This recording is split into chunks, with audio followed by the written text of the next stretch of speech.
भाषा किसी भी समाज की संस्कृति और सभ्यता का महत्वपूर्ण अंग होती है। भारतीय समाज में हिंदी का विशेष स्थान है।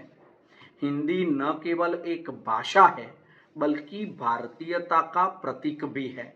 बदलते समय के साथ हिंदी ने भी अपने स्वरूप और शैली में परिवर्तन किए हैं। इन्हीं परिवर्तनों के बीच प्रयोजनमूलक हिंदी का विकास हुआ। इसका आशय उस हिंदी से है जिसका उपयोग विभिन्न क्षेत्रों में किया जाता है। सरल शब्दों में यह वह हिंदी है जो संप्रेषण को प्रभावी और सटीक बनाने के लिए प्रयोग की जाती है। स्वतंत्रता के बाद हिंदी को भारतीय संविधान सभा द्वारा राजभाषा बनाया गया। प्रयोजनमूलक हिंदी का विकास इसके पश्चात विशेष रूप से बढ़ा है, जब हिंदी में प्रशासनिक और तकनीकी कार्यों के लिए हिंदी का अधिकाधिक उपयोग होने लगा। प्रयोजनमूलक हिंदी का अर्थ है ऐसी हिंदी जिसका उपयोग किसी विशिष्ट प्रयोजन जैसे प्रशासन, शिक्षा, विज्ञान, तकनीकी, व्यवसाय, मीडिया आदि में किया जाता है। इसका मुख्य उद्देश्य भाषा को इस प्रकार विकसित करना है कि वह विशेष प्रयोजनों के लिए प्रभावी और सरल हो सके। परंतु इसके विकास और प्रयोग में अनेक समस्याएं उत्पन्न होती है। हिंदी की सबसे ज्यादा आलोचना भारत देश में ही हो रही है। इस व्याख्यान का उद्देश्य प्रयोजनमूलक हिंदी की समस्याओं पर चर्चा करना है। प्रयोजनमूलक हिंदी से जुड़ी समस्याएं कई हैं, जिन्हें एक एक करके देखने का यत्न करते हैं। सबसे पहली समस्या है प्रचलित बोलचाल की भाषा से दूरी। प्रयोजनमूलक हिंदी में अक्सर तकनीकी और आधिकारिक शब्दावली का अधिक प्रयोग होता है, जो सामान्य बोलचाल की भाषा से अलग होती है। इसमें दूसरी बात यह भी है कि जिस शब्दावली का प्रयोग होता है वह अनुवादात्मक होती है। आम लोगों के लिए ज्यादातर इसे समझना कठिन हो जाता है। उदाहरण के लिए, कई प्रशासनिक दस्तावेजों में तकनीकी भाषा का इतना अधिक प्रयोग होता है कि सामान्य पाठक उसे समझने में कठिनाई महसूस करते हैं। इसकी दूसरी समस्या है तकनीकी शब्दावली की जटिलता। विज्ञान, तकनीकी और विधि जैसे क्षेत्रों में कई तकनीकी शब्द ऐसे हैं जिनका हिंदी में सही अनुवाद उपलब्ध नहीं है। जब इन शब्दों का हिंदी में अनुवाद किया जाता है तो वे अक्सर जटिल और कठिन हो जाते हैं, जिसे आम लोगों के लिए समझना कठिन होता है। उदाहरण के लिए, कंप्यूटर के लिए संगणक शब्द का प्रयोग बहुत कम लोगों द्वारा समझा जाता है। इस प्रकार के जटिल अनुवाद आम जनता को भाषा से दूर कर देते हैं। कंप्यूटर और सॉफ्टवेयर जैसे शब्दों का उचित हिंदी अनुवाद उपलब्ध नहीं होने के कारण इन्हें अंग्रेजी में ही उपयोग करना पड़ता है। इसकी तीसरी समस्या है मानक शब्दावली की कमी। प्रयोजनमूलक हिंदी की सबसे बड़ी समस्या भी यही है। विज्ञान और तकनीकी से जुड़ी अत्यंत मुश्किल पारिभाषिक शब्दावली नहीं है। दूसरे शब्दों में कहें तो इस क्षेत्र में मानक शब्दावली की कमी ही प्रमुख समस्या है। अलग अलग क्षेत्रों में हिंदी शब्दावली एक समान भी नहीं है। उदाहरण के लिए चिकित्सा, विज्ञान और तकनीकी क्षेत्रों में अंग्रेजी शब्दों का अत्यधिक उपयोग होता है, जिसके कारण हिंदी शब्दावली का विकास सीमित हो गया है। इससे भाषा में एकरूपता का अभाव दिखाई देता है। इसकी एक और समस्या है साधारण एवं तद्भव शब्दों का अभाव।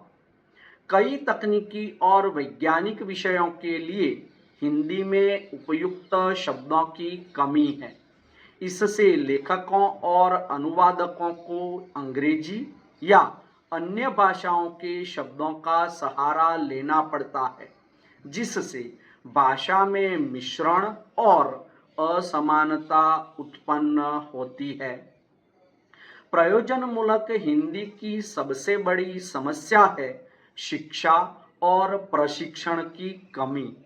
प्रयोजनमूलक हिंदी का समुचित प्रशिक्षण और शिक्षा का अभाव सर्वत्र दिखाई देता है। बहुत से लोग, विशेषकर युवा, इसका सही तरीके से उपयोग नहीं कर पाते, क्योंकि उनके पास सही संसाधनों और शिक्षण की कमी है। भारतीय शिक्षा व्यवस्था में प्रयोजनमूलक हिंदी पर पर्याप्त ध्यान नहीं दिया जाता। विद्यालयों और विश्वविद्यालयों में प्रयोजनमूलक हिंदी के पाठ्यक्रमों की कमी है, जिसके कारण विद्यार्थियों की इसकी पर्याप्त जानकारी नहीं मिल पाती। इससे हिंदी के प्रति विद्यार्थियों की जागरूकता और रुचि में कमी आ जाती है। इससे गुणवत्तायुक्त लेखन और अनुवाद में कमी देखी जाती है। इसकी एक और समस्या है हिंदी की अंग्रेजी पर निर्भरता। स्वतंत्रता के पश्चात भारतीय शासन और कार्यालयीन लेखन कार्यों पर अंग्रेजी का प्रभाव रहा है। आधुनिक समाज में भाषा की यह प्रभाव अत्यधिक बढ़ गया है। कई महत्वपूर्ण और तकनीकी दस्तावेज, शोध पत्र और साहित्य अंग्रेजी में ही उपलब्ध है, जिसके कारण हिंदी भाषी व्यक्तियों को कठिनाइयों का सामना करना पड़ता है। हिंदी को उच्च स्तरीय और तकनीकी क्षेत्रों में समृद्ध बनाने की आवश्यकता है, ताकि इसकी उपयोगिता बढ़ सके। हिंदी को बोलने वाले लोग राजनैतिक कारणों से नाराज रहते हैं।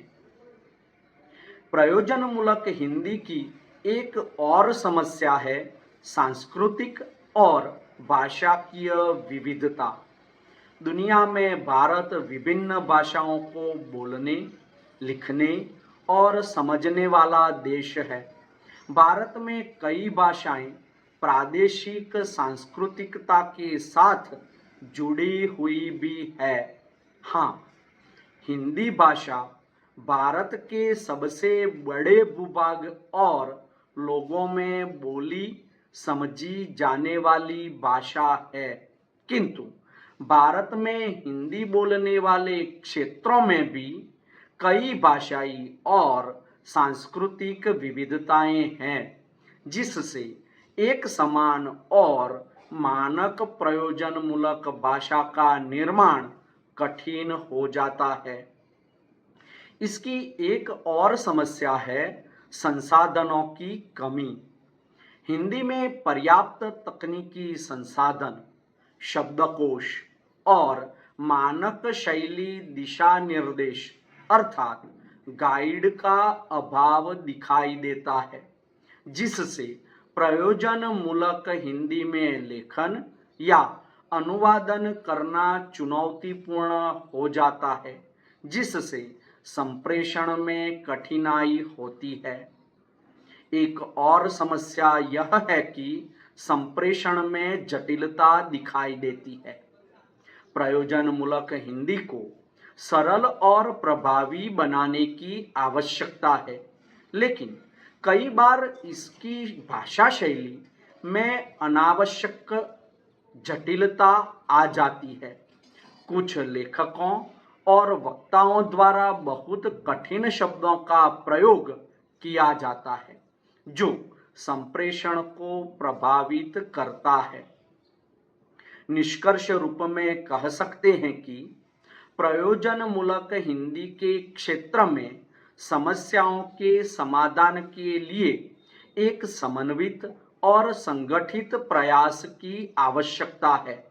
हिंदी को विभिन्न क्षेत्रों में मान्यता और सम्मान दिलाने के लिए सरकार, शिक्षण संस्थान, भाषा विशेषज्ञ और आम जनता सभी को मिलकर कार्य करना होगा।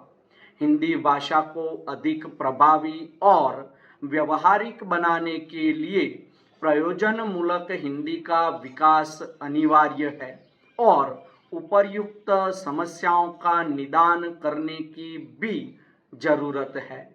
इसका सही ढंग से उपयोग करने से संप्रेषण में सुधार होगा और यह भारतीय समाज के हर क्षेत्र में अपना महत्वपूर्ण स्थान बनाए रखेगी।